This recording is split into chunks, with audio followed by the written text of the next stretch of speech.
Olá, pessoal, tudo bem com vocês? Já estou com saudades, viu? Bom, essa é a nossa segunda aula, nono ano. Então, agora eu quero fazer a correção das atividades do nosso material que já foram solicitadas anteriormente, tudo bem? Abram comigo na página 27. Soltar a imaginação, criar realidades fantasiosas e exprimir sentimentos e sensações que são vividos como experiências contraditórias difíceis de serem entendidas racionalmente. Olha aí, racionalmente é possível compreender uma mão e os dedinhos virando passarinhos, pássaros aí? Não, né? Isso subverte a lógica. A arte, seja ela feita com palavras, imagens, cores, sons, formas ou volumes, é um exemplo de manifestação humana que não tem compromisso com a lógica e a subverte com frequência numa recriação original da realidade. Bom, eu fiz um resumo, um apanhado geral para vocês na aula anterior de tudo que você precisa saber para enxergar, né, essas possibilidades dentro de um texto. Há textos que realmente não vão obedecer, né, à lógica, justamente porque o ser humano, né, ele pode criar, ele pode usar a imaginação aí e criar textos que subvertem a lógica. Tanto no texto verbal quanto no texto não verbal, você precisa aprender a observar os aspectos, né, que mostram pra gente aquilo que é real ou imaginário. Bom, 1.10. O poema de Camões subverte a lógica. Vocês se lembram do poema de Camões, da página 24? Eu também citei um trechinho dele na minha aula anterior, né? Porque é um paradoxo e a gente vai ver isso mais pra frente, mas a questão aqui é: você consegue perceber que subverte a lógica? Será que vocês responderam sim? A resposta é sim, pois afirma ao mesmo tempo uma coisa e o seu oposto. Ok, pessoal? 1.11. As definições de amor apresentadas no soneto poderiam constar de um dicionário de significado de palavras? Por quê? Não, pois expressam a visão do poeta sobre o sentimento.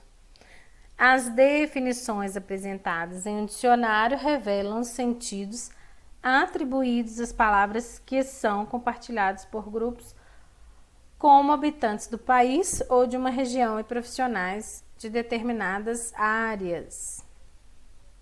E aí, pessoal, eu falei para vocês do paradoxo. É uma figura de linguagem. Falei para vocês que tem duas ideias opostas que causam estranhamento. E aí eu citei vários exemplos. Como aqui a gente está fazendo a correção de exercício, eu não vou ficar explicando muito de novo que eu já havia feito na aula anterior. Qualquer coisa vocês voltam lá e assistem a aula de novo, tá bom?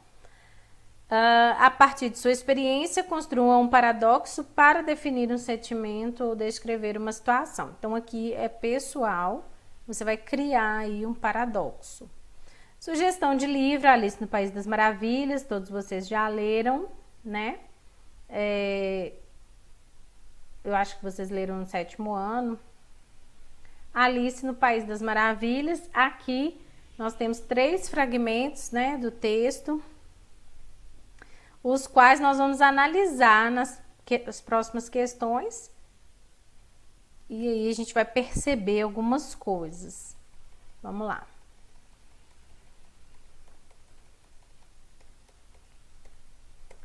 Então aqui você vai responder as questões baseadas nos fragmentos de Alice no País das Maravilhas. A primeira: o fato de Alice mudar de tamanho e não saber mais quem é, nos faz pensar no princípio da identidade da lógica clássica.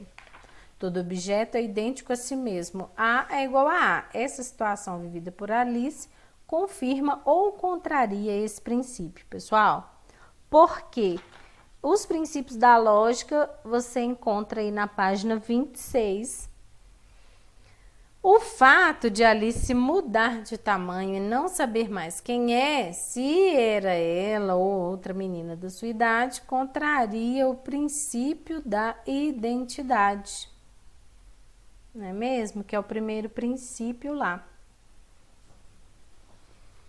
E aí, gente, a gente tem que perceber também que não só na arte, mas em outras formas de conhecimento, em outros ambientes, em outros contextos, como por exemplo na religião. A lógica formal que a gente conhece, né? Essa lógica, ela pode ser subvertida e é subvertida. Então, a gente precisa observar. Aqui também é uma pergunta pessoal, se você já teve sensações semelhantes dormindo, sonhando ou até acordado, né? Sensação semelhante à da Alice. Eu acredito que sonhando, muita gente já teve experiências parecidas, né? Eu tenho muita história para contar, depois eu conto para vocês, porque esse vídeo aqui tem que ter 15 minutos, eu não posso passar disso. Provavelmente eu vou ter que dividir em 2 aulas de 15 minutos, tá bom?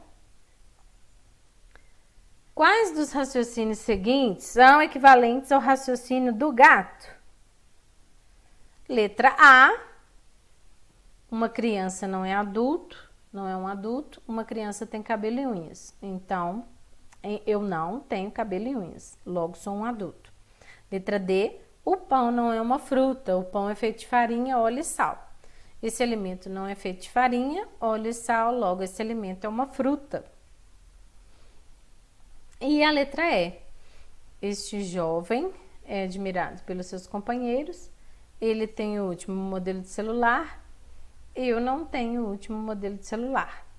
Logo, eu não sou admirado pelos meus companheiros. Que absurdo, né? Imagina se alguém deve ser admirado pelo que ele tem, de forma alguma, né, gente? Vamos lá, 2.4. Um dos raciocínios apresentados na questão anterior nos é sugerido com frequência pelas propagandas que procuram nos vender um produto ou serviço. Embora esse raciocínio nem sempre seja completamente explicitado, é o que acabamos pensando sem sequer nos darmos conta. Qual é esse raciocínio? Ele é válido e por quê? É o raciocínio expresso na alternativa E. Não é um raciocínio válido porque atribui o sucesso a uma única condição. Imagina, o que eu acabei de falar, né? Ter o último modelo de celular. Muitas são as condições que podem ter como consequência o sucesso. É possível que, em alguns grupos, com baixo nível de senso crítico, ter bens materiais até seja um fator de sucesso, mas nem nesse tipo de contexto costuma ser o único. Ter efeito sempre e em todas as situações. Já em grupos mais críticos, a posse de um bem de consumo não confere sucesso a uma pessoa, representando somente um simples utilitário que não se confunde com a personalidade de quem dele se serve. 2.5. Pela lógica, o raciocínio do gato é válido. Por quê? Não. Pela mesma razão que o raciocínio que a propaganda induz também não é válido. O fato de ser o cachorro ter padrões de comportamento diferentes do padrão do gato não significa que um seja são e o outro louco. Os padrões de comportamento mencionados nada tem a ver com loucura e sanidade. Embora as premissas sejam verdadeiras, pela lógica não podem conduzir à conclusão enunciada pelo gato. 2.6. O raciocínio do gato. O raciocínio do gato estaria de acordo com a lógica se fosse verdadeira a seguinte premissa: todo cachorro não é gato, todo gato não é cachorro, todo louco não é cachorro. Todo animal que não abana o rabo quando está alegre e não rosna quando está bravo é louco.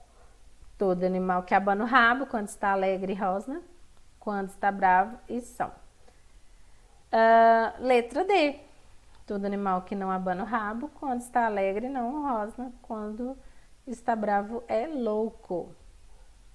Fragmento 3. Examine com atenção os argumentos do carrasco e do rei. Com qual deles você concorda? Justifique sua resposta. Olha, gente, apesar de ser pessoal, a gente tem que entender uma coisa aqui. Do ponto de vista lógico, o argumento do carrasco é mais aceitável, pois decapitar implica separar a cabeça do resto do corpo. Então, pensa bem, separar a cabeça do nada ou de algo invisível pode ser que seja também decapitar, né? Bom, aí eu jogo para vocês aí a possibilidade, as outras possibilidades. 2.8. O argumento da rainha era que, se algo não fosse feito imediatamente, ela mandaria executar todos que ali estavam. Não se usou vírgula para separar a oração subordinada adjetiva destacada.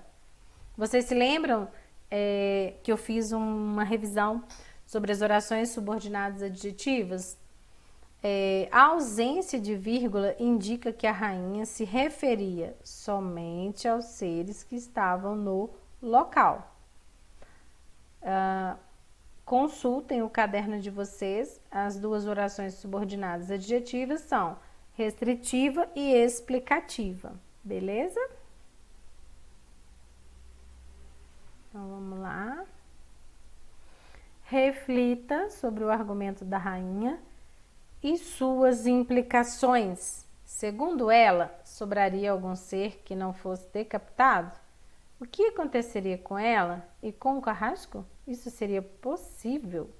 Segundo a rainha, todos ali seriam executados, o que inclui o carrasco e até mesmo ela. Quem decapitaria o carrasco ou o último sobrevivente após ele executar todos os demais? A ação defendida pela rainha não seria possível, e se fosse, não lhe seria conveniente.